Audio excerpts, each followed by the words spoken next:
Welcome to the Goddesses of Social Work podcast, hosted by Renita Ray Davis, licensed clinical social worker, board-approved social work clinical supervisor, and facilitator of the Goddesses of Social Work supervision community. Join us as we travel through the social work journeys told by the Goddesses of Social Work community members, past and present, as they make their way toward clinical licensure. Welcome to the Goddesses of Social Work podcast. I'm here today with Sangine Howard, MS, LMSW. Sangine earned a Master's of Science degree in Management in 2012 from Amherst University and a Master of Social Work degree from Troy University, Montgomery in 2021.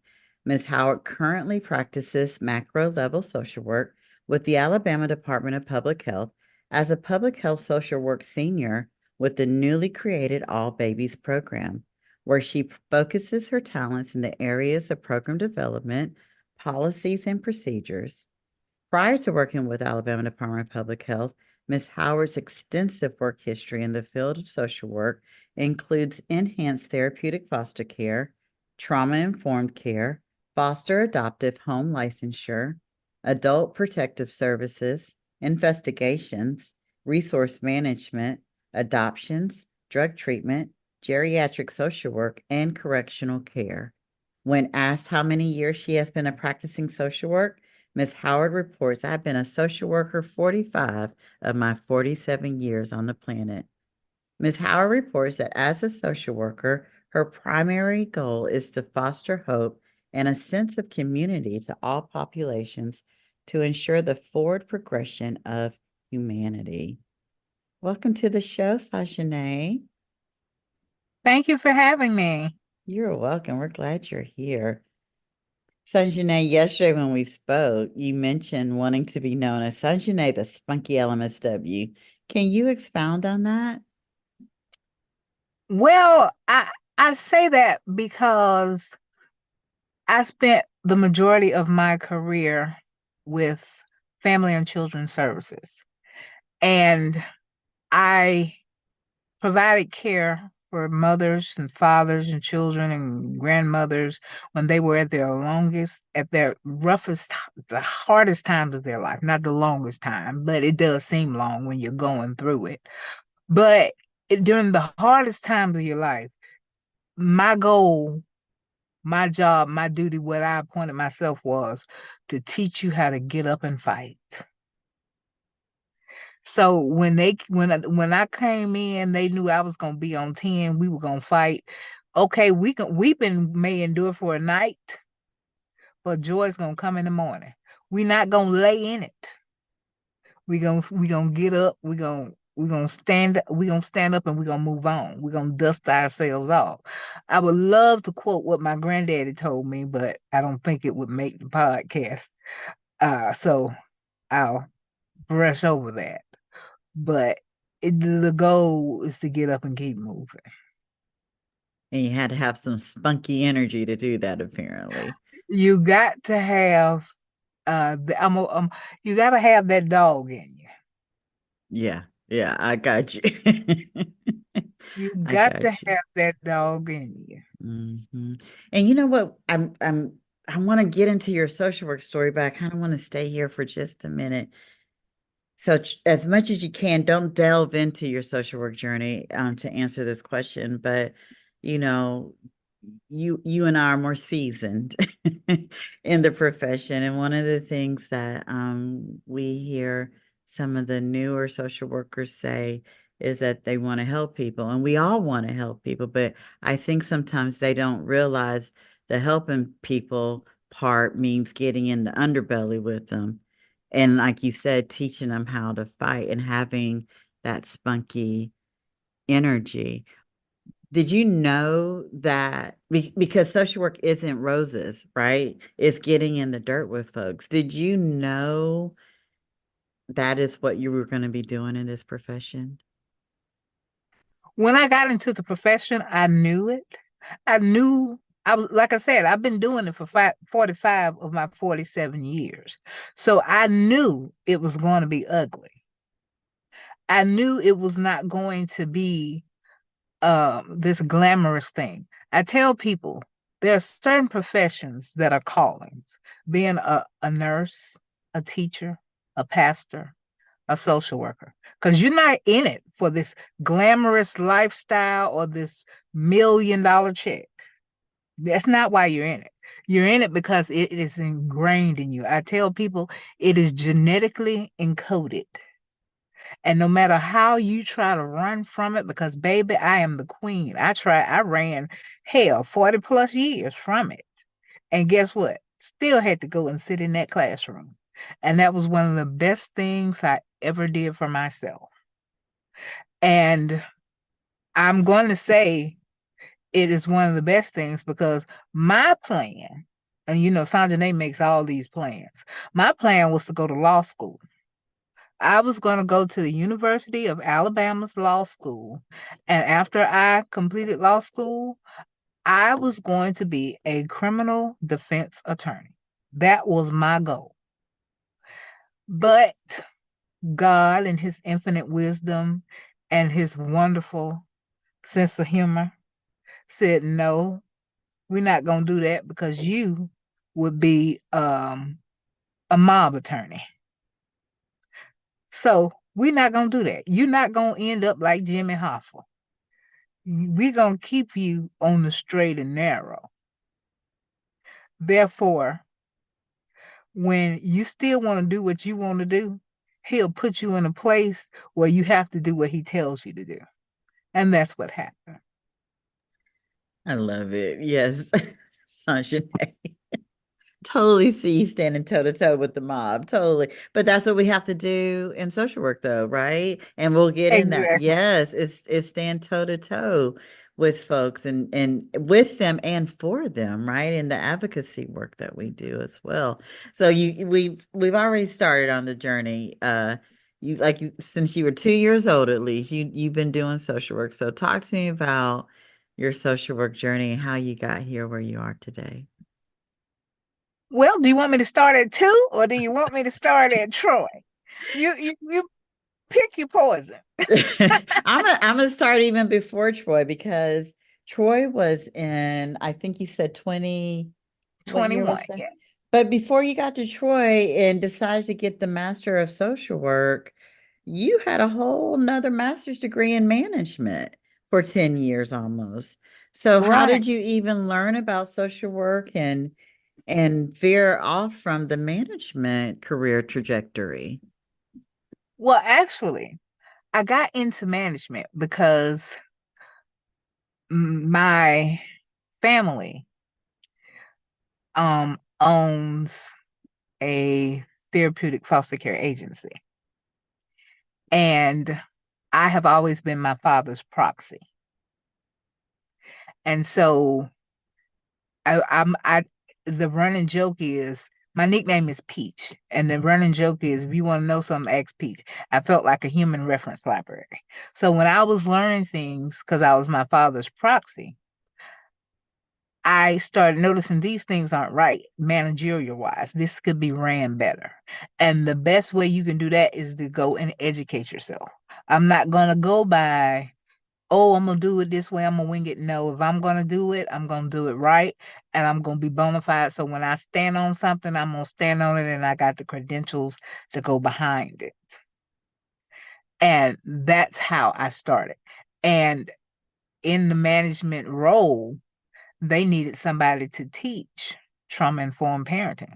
So I went down to the Gordon Persons building, sat through that class 2 weeks, and everybody was like, you ain't a social worker? Nope. I'm just, going down here so I can make me a few extra coins for a fine handbag. And I was good at it. I captured the crowd's attention. And when I left for working with my family, I started working at DHR. And one of my references was actually my director's internship supervisor when she was in grad school. And when I went into the interview, she said, I'm going to tell you now, I'm going to go ahead and hire you. And I looked at her and I said, ma'am, She said, because anybody who can give a glowing recommendation like you received from this particular person, I know you got what I need. And that's how my journey began.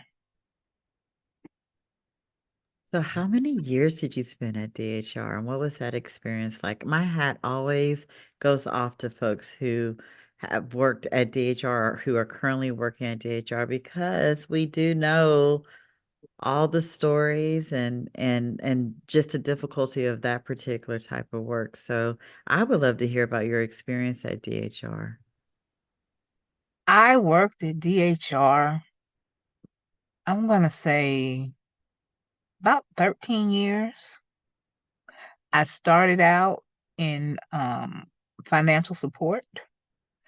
I did the jobs program, which was like the welfare to work, where we transitioned moms and dads from public assistance to working, getting them jobs, GEDs, teaching job readiness classes because I had, management experience. So I taught that, but my director also knew that I would be a wonderful social worker. And she said, why don't you go to grad school? Um, I was like, well, why can't I got all this experience? I said, why can't I just go and sign up and take this test? And and I called Troy and they said, well, since you don't have a degree in a bachelor's in social work, you would have to do the 2-year program. And I got pissed off and I didn't go. And that was back in 2013. So you see how long I held on to that feud. I was like, man, forget that. Y'all could have just went on and let me took this test. I know what I'm doing. I'm probably smarter than you. And I didn't go. And I kept going but they kept giving me social work, but I wasn't getting that social work check. And my good friend, and she later became my supervisor, now we're coworkers. She said, girl, my director would have me edit her papers.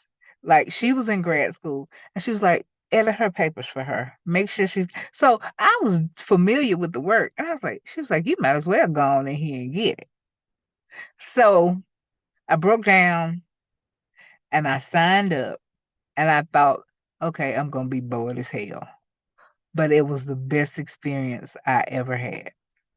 And so I went, finished up, took my test, all in the middle of COVID, all this craziness, and I did it.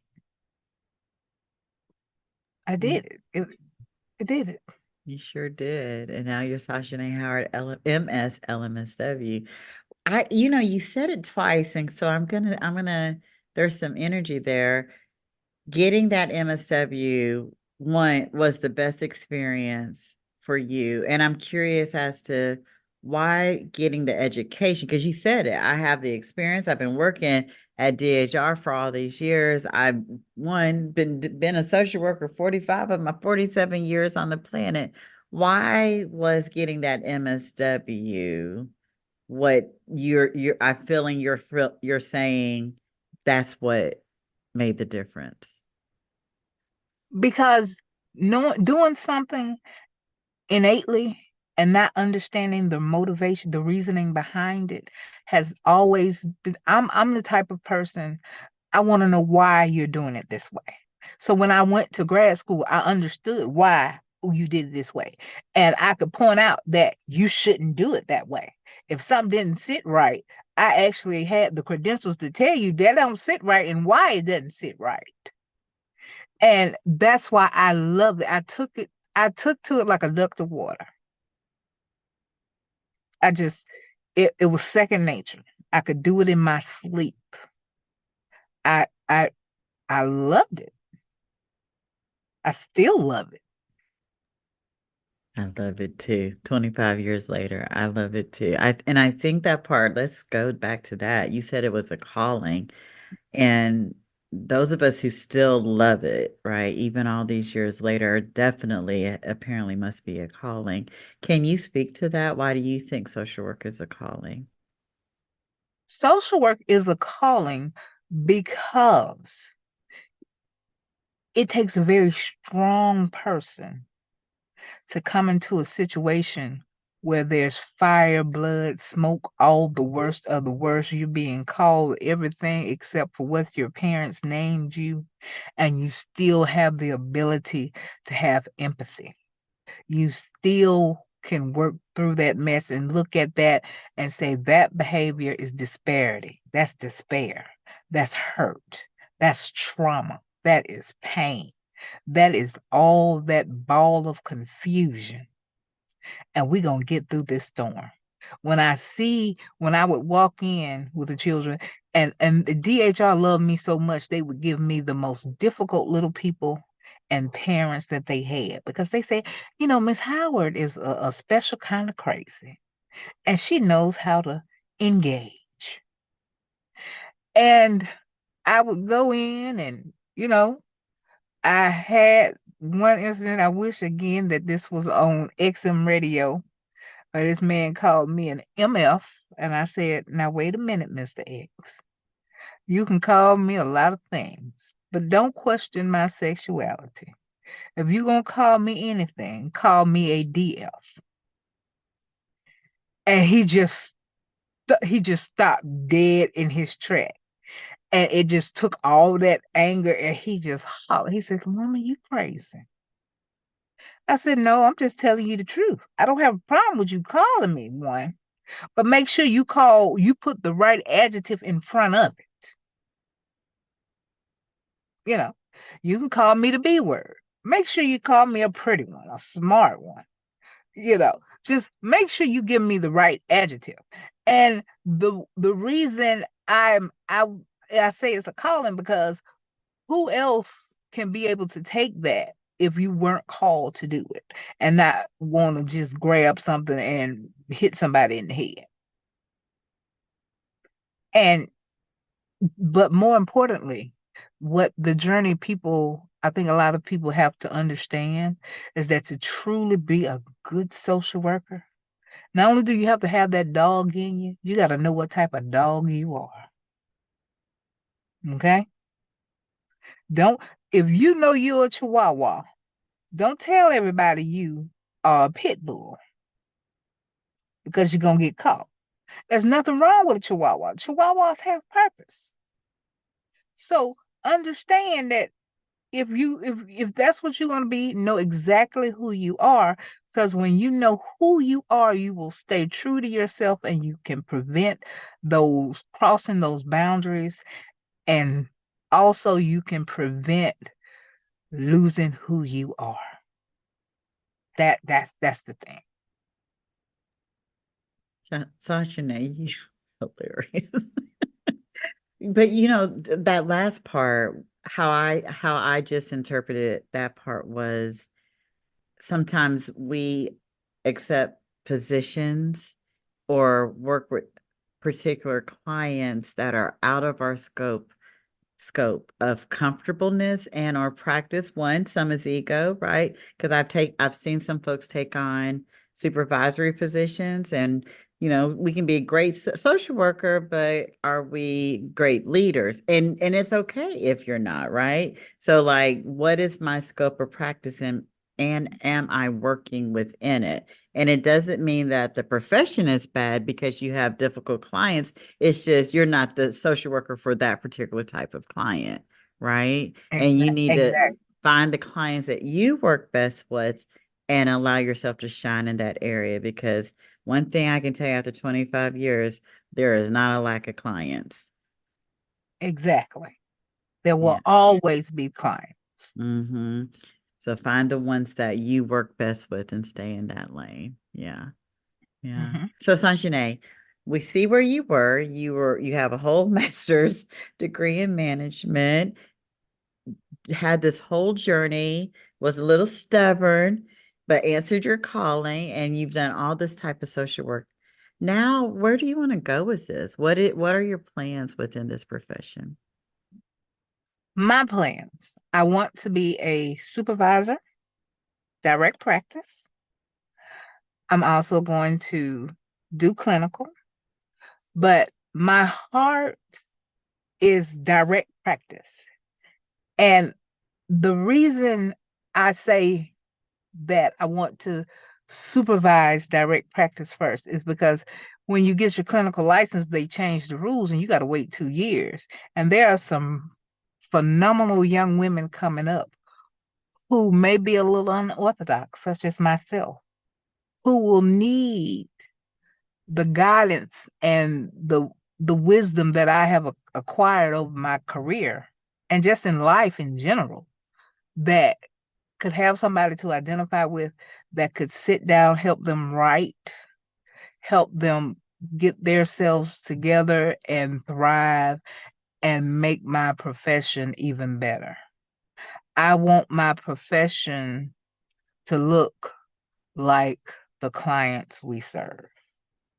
I want my biggest dream is for little kids when they come into care and they see that social worker is somebody that they can see and say, "Oh, she looks just like my Aunt Ken," or "Oh, she's so sweet. She reminds me of." So that's why I want to do it. So my heart is supervision. Well, become a supervisor to teach. Ultimately, I would love to be a professor of social work. I would love to teach human behavior and social environment. I would love to teach assessment and psychopathology. I would love to teach race, gender, and culture. All of those things I would love to teach because the more you learn, the more you realize the more commonalities we have than differences. And I want everybody to feel comfortable in their skin. I want you to not change who you are to fit in. And I tell people all the time, I've always been a square peg, always been that way. Never had a desire to want to be like somebody else. When I was reading over some of the things and it was like, who would you want to be like or what? I didn't want to be like nobody. I wanted to be me because that's the only thing I've been good at. Didn't want to be like anybody. Just wanted to be comfortable in the skin that I'm in, be comfortable with my personality, comfortable with my beliefs, my music choices, everything about me. That's what I wanted to do. Absolutely. Absolutely. When you first started and talking, I was thinking about this week alone. I think I got three to five different messages from either social workers who've been on the podcast or social workers who've listened to the podcast. And that is one of the things that they're saying. you, People are showing up as their authentic self, and I feel like I'm out here and there's nobody like me doing this work the way that I do it, right? Matching my clients where they are because I live in their communities and I know how they talk. I know the type of music they listen to. I know how they dress. I know how they wear their hair. I understand the words that they are saying. When they say this, I absolutely know what they are saying. I don't have to question it. And social workers are reaching out to the Goddesses of Social Work podcast and saying, how can I be a part of the community that you have? And it's because we need social workers like you, Sanjane, who are like, I want to show up in the places where people are being supervised. I want to show up in the places where people are learning to say, you can be exactly who you are and do this work. Because one of the things that I believe very strongly is if I show up exactly how I am in my sessions or in my work with other social workers, they get to show up exactly how they are. And authenticity gets rid of so much depression and anxiety. Absolutely. And one of the biggest things about being your authentic self is that you're going to get pushback from those in your sphere. When we think about social work, we thrive. Our Bible is the systems theory.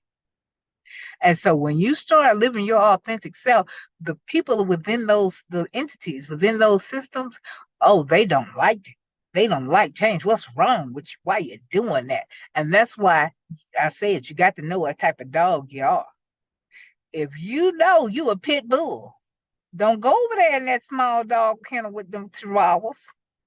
You ain't gonna do nothing but frustrate yourself and make yourself uncomfortable. And you probably go on and break the chihuahua's neck because those little dogs got all that mouth but can't run no hands.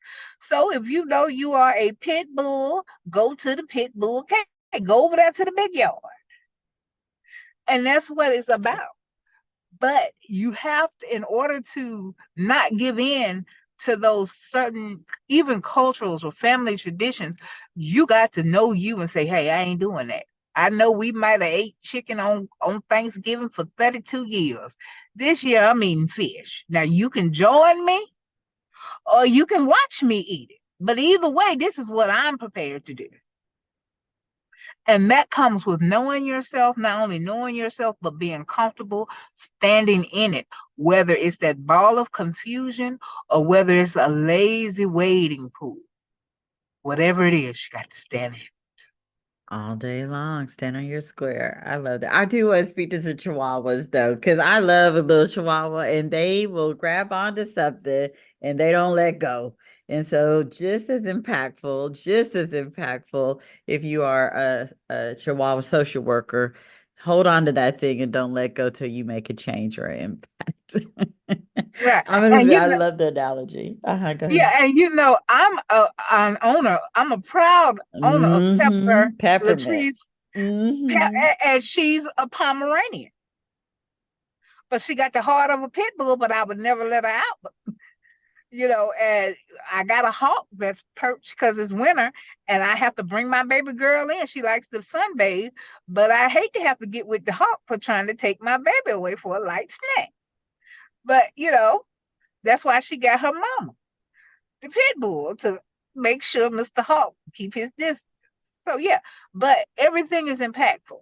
But the key is know what you are, and when you know, and I say a chihuahua because they are impactful, but they have specific traits that they're good at. Just like a pit bull, he has his specific traits. Just like a Belgian Malinois. A lot of people don't realize that German Shepherds are not the dogs that the Secret Service use. They are Belgian Malinois.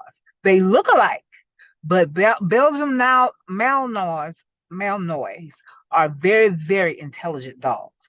And you have to train them and you have to have them on a very strict regimen because if you don't, they can become aggressive and out of control. That's why they are used. But if you look at him, you'll think he's, oh, look at that German Shepherd. No, he ain't no German Shepherd, baby. He's a different kind. So, because he's been specifically bred for certain things and he has specific traits and he has to have that training. And that takes me back to wanting to be a professor and a social work supervisor so that I can give you that training and that structure that you're going to need to accomplish your goal and be the best social worker that you can be. We ready. We ready. I'm excited for you, Sangine.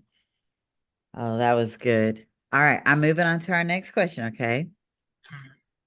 According to the U.S. Department of Labor, Bureau of Labor Statistics, social work is one of the fastest growing professions in the United States. And what we know to be true is that we are on the front line for some of the toughest crises this nation has faced. Can you give me an example of your frontline experience as a social worker? Well, during COVID, I was working foster care and I was working remotely, but I was still having to go and see children and parents. And that was terrifying in the beginning because people were dropping like flies. They were just dying. And I have an underlying health condition. And I was like, oh my, I just don't know. But then I got peace. And I said, if it's my time to go, it'll be my time to go. And at least I'll go helping somebody. Maybe that'll be that one thing that'll keep me out the velvet rope section of hell. And so I kept going. I said, the Lord might say, well, that heifer did. She did do right by the children, the poor, and the indigent. She fought the flu. It's like I was battling leprosy, and I went out and I did it, and I did not catch COVID until they lifted the ban, and everybody was out and going shopping, and I was the one laid up for 2 months with COVID. Yeah. So it was my time. And during that time, I laugh and I tell people all the time. I have these talks with the Lord. And I think this one he may agree with me on. I said, the Lord's not going to check me out until the evening of November 24th, 2086, after I've had my 110th birthday party. And my little attendant, she's going to help me get my bath. And I'm going to lay down in my fine nightgown and I'm going to wake up with the Lord. That's what that's what I've come up with. That's the agreement. That's the And agreement. that's the square I'm standing on. I stand And, all day, all day. and I'm gonna be in my right mind. I'm gonna still be able to play cards and talk trash. And I'm gonna remember everybody that come through my house because I'm gonna know who they are. Love it. I love the spunkiness. It's just in you. It's just, not the velvet rope of hell, Sanjane. The Social work velvet here. rope, the velvet rope section of hell. I'm gonna be in the VIP section. Mhm. But that working through that COVID and doing my work for the poor, the indigent, and doing it with my whole heart, not trying to escape the bowels of hell, doing it because I knew it was the right thing to do. That's gonna be the one. Because everything when they start reading off my list, it's gonna be longer than 85 South. And he'll say, well, back in 92, you remember when you went to Freaknik and yes, sir, I did, Lord. Do you remember when you told that girl she was a monkey-minded? Yes, Lord, I did. Do you remember when you dotted that up? You right, Lord, I did. I did. And then he gonna keep on going down. He gonna say, well, you did make sure that baby lived. Mm. You got all these little kids adopted. You got this mama in the rehab and she got herself together. You did help your fellow man. You did feed the hungry. So you even taught Sunday school a couple of times. So we might let you come on in here, gal. Play us mess up. You know. All day long. All day long. So social work done saved you. Social work has saved you. We're It just glad say you are here. Yes, we are glad you are here. Sanjana, you got me cracking up. And I'm so excited because you are going to be the first person that we're going to talk publicly and openly about. And what a treat this is going to be for the Goddesses of Social Work CU Collective that we are hosting during Social Work Month 2025. And you are one of our prestigious speakers. So, one, thank you. And thank you for letting us reveal that this is what we are doing. But we're having a conference. The goddesses are coming and they're going to do their presentations. You are one of the goddesses, and you agreed to face what some Americans say is their number one fear, public speaking. But here you are, going to come and present to a bunch of social workers here in Alabama. What is your session topic on? My session topic is actually, again, it's a ball of confusion because but the gist of it, the main goal of it is self-care. And self-care takes forms and it takes many forms, whether it's going to get facials, sound baths, listening to music, going to concerts. And for some reason, you guys think I'm hilarious. So comedy, because I can find the humor in some of the worst situations. And I thank my father for that because I got that. I have his personality. And, you know, sometimes, and my grandpa used to always have this saying, baby, sometimes you gotta laugh to keep from crying. So it's gonna be a little of this, is a little of that, depending on what my parameters are. I would like to come out and theme music. I would like to say a few colorful words throughout my speech to drive my point home. But it's going to be something that you'll never ever forget. And my hope is that they're gonna say, I hope y'all have that lady with that funny name again. Because she spoke the truth. She didn't color cut, she didn't try to nice anything up. I'm just gonna give it to you the way I know how. Just honest, unfiltered Sangine. That's my goal. And Sashane, that goes all the way back to what we were talking about. We want you and everyone who attends to show up as their authentic self. I think that is why I love social work so much. I remember I was 1998 when I got my BSW from Auburn University, and on the wall was what we see all the time now everywhere, but it was all the different hands, and to me, that's what social work signified was everybody belongs. We want you to show up exactly who you are and how you are so that we can laugh.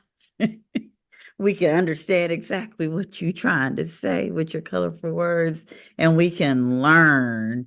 And isn't that the best type of professional self-care? Is laughing, knowing and learning each other. And Exactly. so I'm so glad that you're going to be showing up as your authentic self, theme, music, and all.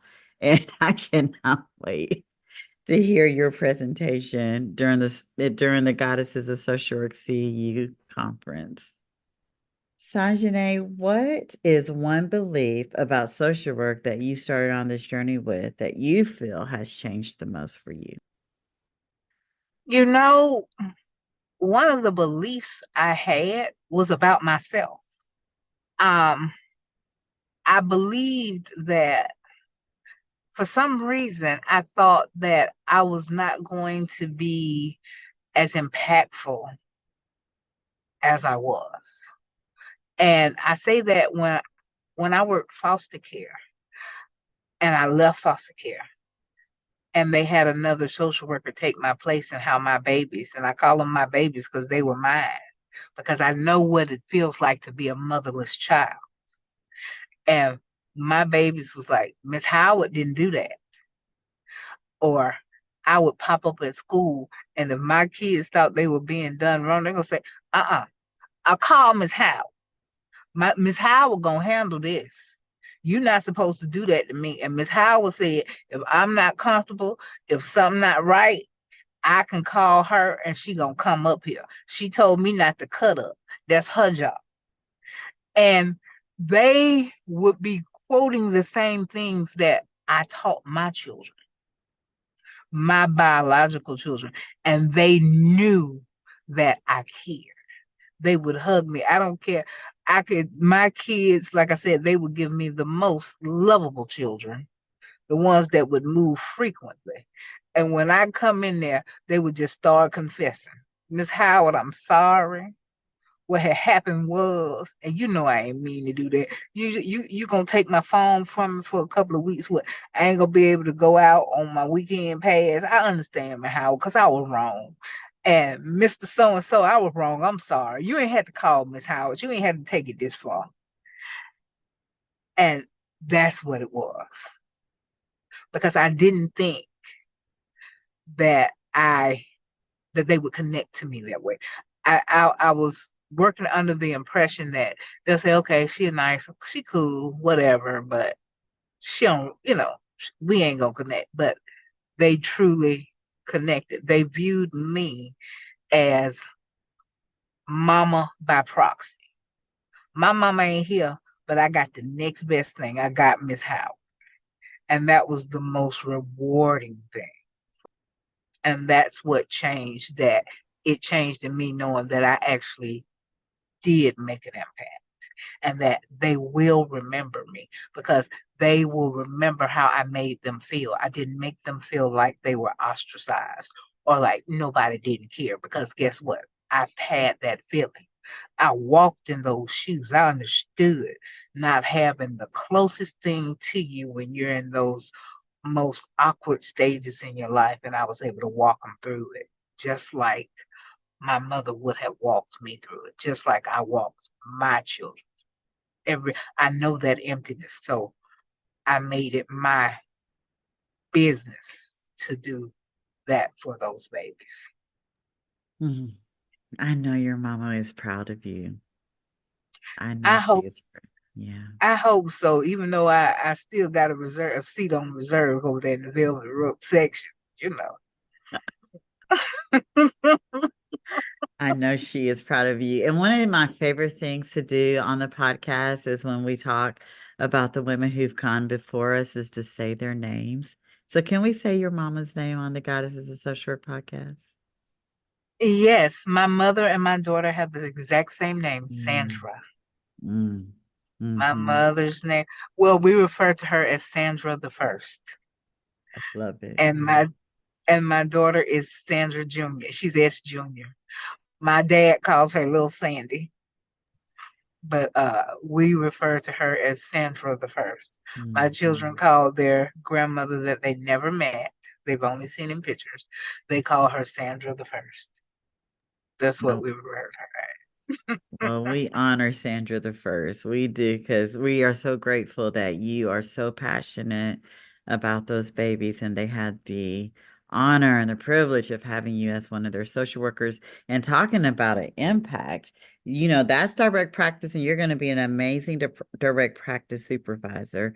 But here you are, again, bringing it back to the conference we're having, the Goddesses of Social Work CU Collective in March, and the impact that you're gonna make as one of the presenters, getting you closer to that dream of being a supervisor, being a presenter, being a teacher, and having a larger impact on the social workers who are coming behind us. So, Sanjane, what are you looking forward to the most from attending our conference, and what do you hope attendees will gain from attending your session in particular? Well, the most important thing is I get to see my crew from supervision. I get to see I hope everybody that I have come into contact with, that I have met, I've cried, I've encouraged, I've made chuckle. I can't wait to see them. Oh, I can't wait to see them. I also want to learn. You know, I'm a lifelong learner. You know, I'm a nerd. I'm an edgy nerd, but nerd nonetheless. But I want to learn the different things, what people are experiencing, how are they handling things? Because with my job with public health, I'm not in the mud anymore. I'm not practicing field medicine anymore. So I want to see the latest techniques in field medicine. What are some of the things they're coming up with? Because they may need some of my old school pimping, this social work pimping, to tell them, oh, hold up, I got something for that. This how you do this. So I just can't wait to get in that collective and exchange ideas. I'm just excited. But the biggest is just to see everybody. And I hope I get to see Dr. Kendra, because I want to hug, Mhm. and music therapy, because I love that about what she does. I love all of the artsy things. I just can't wait. Everything about the conference excites. It excites us too. And in fact, we can thank Kendra for pushing us to do this. And yeah, she's going to be coming as a vendor. So all the handcrafted Goddess of Social Work earrings that you can get and any other beautiful artwork that she brings, we're going to be supporting her as well, like she supported us. So we are excited about that. Sanjane, this has been an amazing interview. Thank you so much. And thank you for coming on the Guys of Social Work podcast. But before we go, I'm wondering, do you have any final words of advice for new and upcoming social workers, or even words of advice for like social work OGs like myself? What would be those words? Never forget who you are. Never forget your core. And no matter how hard things get, no matter how, like I said, that ball of confusion, learn to sit in it and find the beauty in that raveled, mangled mess. There's beauty in it.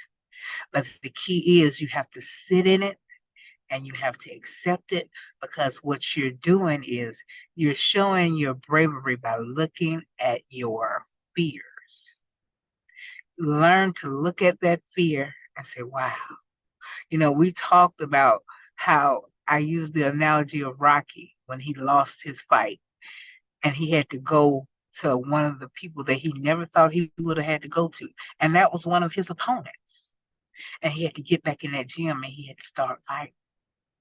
So when we sit in our ball of confusion, we look at it, find the beauty in it, and build from it and embrace it. Because if you embrace it, you look at it, guess what? It can't be used against you and it doesn't shame you. You have no shame. You're living open. You're living free. And that's what we want our clients to do in a healthy way. And we do it first by doing it ourselves, right? Exactly. Mm-hmm. I think one of the things that I have loved getting to see being on this journey with all of you guys is I'm surrounded by some of the most elite social workers I think there are in the country. And by being surrounded by the cream of the crop like yourself, is you guys are high achievers. My goodness, high achievers, and have not really allowed yourselves to be okay with that ball of confusion. And so getting to this space where we're telling people that's where the beauty is, right? And if we don't allow ourselves to be in that ball of confusion, how can we ask our clients to be? And how can they trust us when we're telling them that that ball of confusion is beautiful when we won't even sit in our own beautiful ball of confusion? And so doing this thing in our own authentic way doesn't look like how anybody else is doing it, does it? But it's beautiful. And we have no example, but just taking our next step and our next step and our next step, as long as that next step is the right step for ourselves. That's the goal. My That's it. picture's not going to look like your picture, but it doesn't mean it isn't as beautiful as yours. Absolutely. And so sit in it. Absolutely. Oh, Sanjane, this was so good. Thank you so much for coming on the Goddesses of Social Work podcast. This has been amazing. Thank you for allowing me to come. I had been hiding from you. I was one of the ones that was running because I was like, I don't know what to say. I'm a ball of confusion. And then when I had that watershed moment, I looked at that confusion and I said, this is beautiful. This is life. It's messy. It can be ugly. It's hard. It's unfair. That's life. You hear the young people say life just be life. Mm-hmm. And when you sit there and look at that beautiful life, you can laugh and say, but guess what? I made it. And then if you look back, if you reflect further back, you say, hell, I've been in tougher situations. It makes you more thankful for what you do have. And then you also, when you look at some of the most beautiful sought after things in life, a diamond catches hell before it's a diamond. They got to go so many miles down underground and dig it out. And it's just this black lump of coal. Then they got to dig, they got to mine it. Then they put it in my most favorite word, like agitator. And when they put it in that agitator, they beat the hell out of that diamond. Oh, they beat it. They knocking all the dust off of it. Then they ain't finished. Then they gonna cut it. You cut yourself. Being cut is not a pleasant feeling. Then after they cut you, they get to polishing you. Could you imagine? So you say, "Can you dry me off?" And somebody trying to rub your skin off you with a Brillo pad. Could you imagine somebody drying you off with a Brillo pad? But when they get through with that diamond after he get his butt whooped, isn't it beautiful? And they come in all colors, shapes, forms, sizes. If you ever want to truly understand how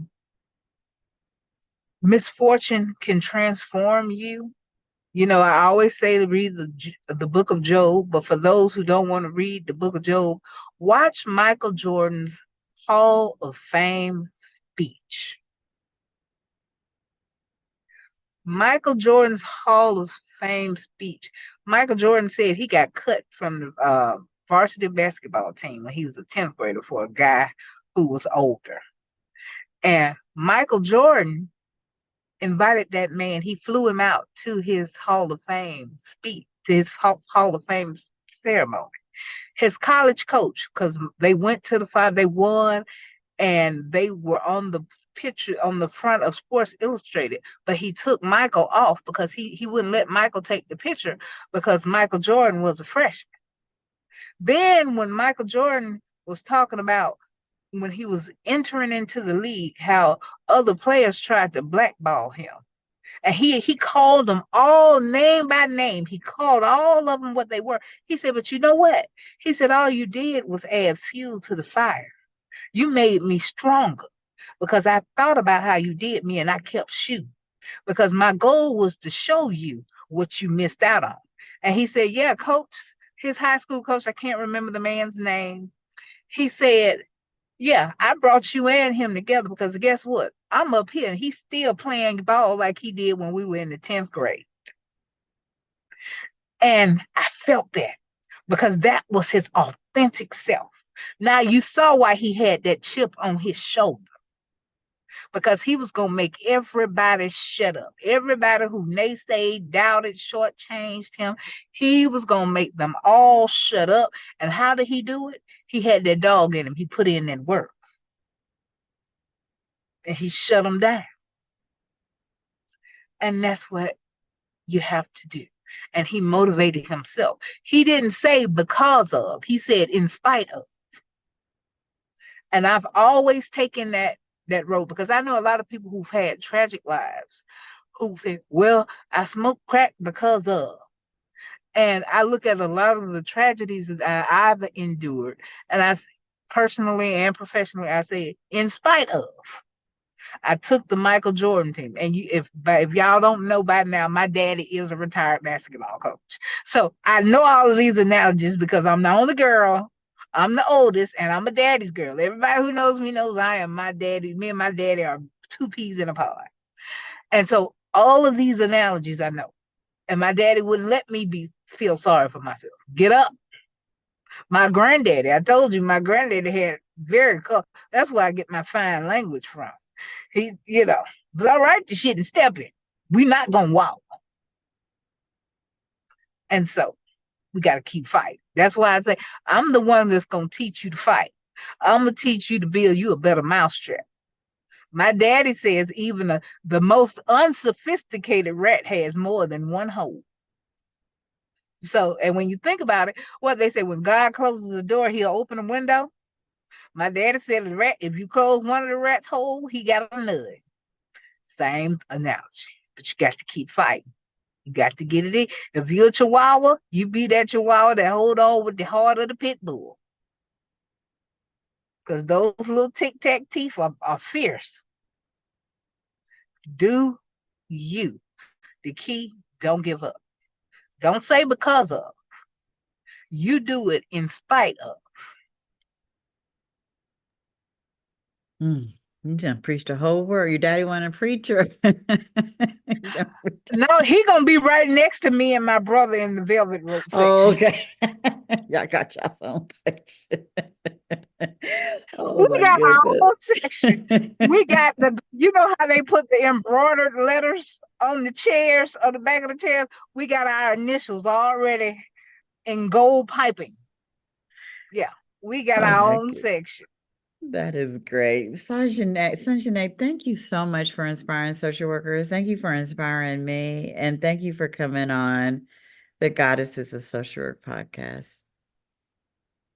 Anytime, anytime, anytime. I love the goddesses. I am a goddess of social work. I'm a proud graduate. You might I equate graduating from the goddesses of social work as the same as graduating from Harvard. Okay, summa cum laude. Yes, ma'am. That Come is on that through. is what I equate the goddesses of social work through. If you graduate from the goddesses of social work, consider yourself a Rhodes Scholar. That is the way I feel. That's it. I said we are in our own little secret world, silently and quietly educating ourselves to take over the world. And there's nothing wrong with that. And it goes back to Gil Scott Heron. The revolution will not be televised. So guess what? One spark at a time. And We that's got what we're this. doing. Yes. Thank you for listening to today's episode of the Goddesses of Social Work podcast. We are glad you were here. If you like this episode, please come back to hear more stories of the journeys through social work, and please leave us a review on Apple or Spotify. See you next time here on the Goddesses of Social Work podcast.